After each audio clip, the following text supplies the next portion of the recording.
اینا میتونی چیزش کنی، اینا میتونی خفتش کنی. نه میندازش همینجا و میگیری موشی. یک ذره که این باشه بیاد پای. اول روغنش بیاد تو بکشی. بابا یه سخت بیا. سخت؟ یه سخت بیا. پیچ کشتی ده. این آچارم داشتم باکسی. بعد اومده آچار. همه چیز همونا.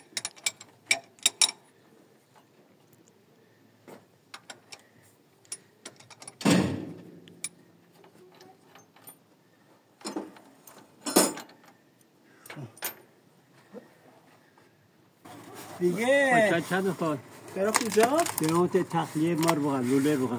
نه یا از همینجا میاد. نه یه تیکه خب بیا پس اینو طوری بگیره اون زیرش. این دیگه یه تیکه است. کارتون بهتر نه ها چی رسه؟ یک کارتون بزرگتر دی؟ کارتون بزرگتر؟ تخلیه بشه. این زیادی نمید بیرون؟ نه میگه کی نه میاد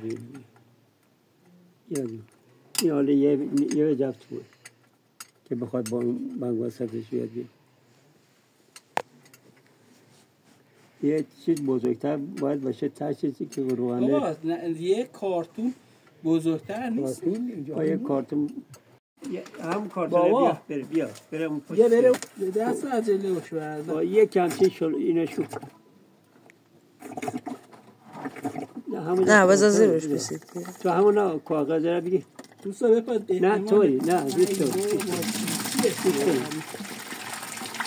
طوری ولش آنتا بگیره من نگو قسم بهتش هم من روغن عوض کردم. خب میدونی چرا این برای که این دکا خرابی دارن؟ البته پمپش هم نیست خراب است. یه موقع ما همون میشه تو همون روغن هم نیست. آخر روغن ها هم خب یه روغن های گرفته بودی که چه تو لوده ما وقتی که تل لوده در آوردیم با کارته اینجایی گیریستر هم میترسیم و میرسه رو زیر به که روغن ها خوب ندارن.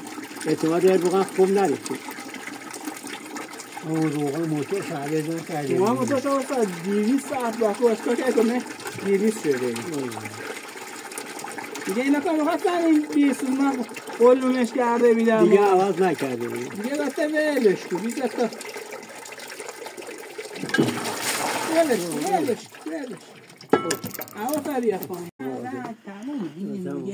خب بیا پایین من بیام پایین؟ بیا پایین موتور پنجه من یه نفری عوض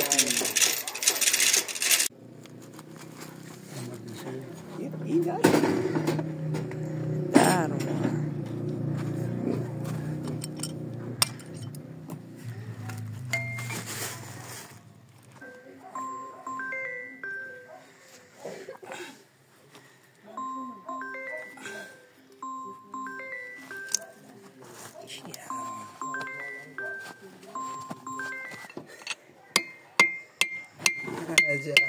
چرا؟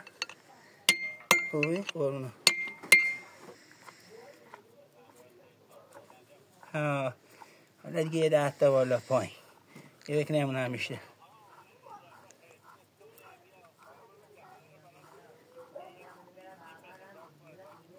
ها باش مشکل نداره من یه دو تا جکس الان دارم بازشو میکنم فردا درستش میکنم و میام هوات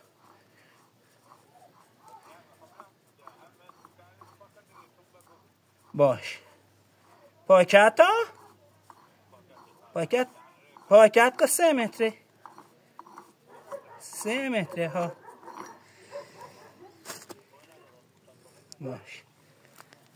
باش دو 50 کار میکردی ها همه چیزه؟ این همین هم پکینگاش چی نداره اینا رو کیچو ها اینا رو کیچو این شکسته اینا خالی میکنه ای شکسته یعنی توشون هم خیلی بنگه بساد نه اینا خیلی باره اینا بعضی هستن چپ و راست هستن اینا باید چیز کنی بشی قشنگ احتیاط کنی با عکس بگیری که این نکنی برم نیموناش ببرم بسونم یه اینا همینطور بتونی ببر دست اونجا. بیاری؟ دیگه روز روشن باز کنی. تو افتاق چشتون ببینی اینا اوسا باید یه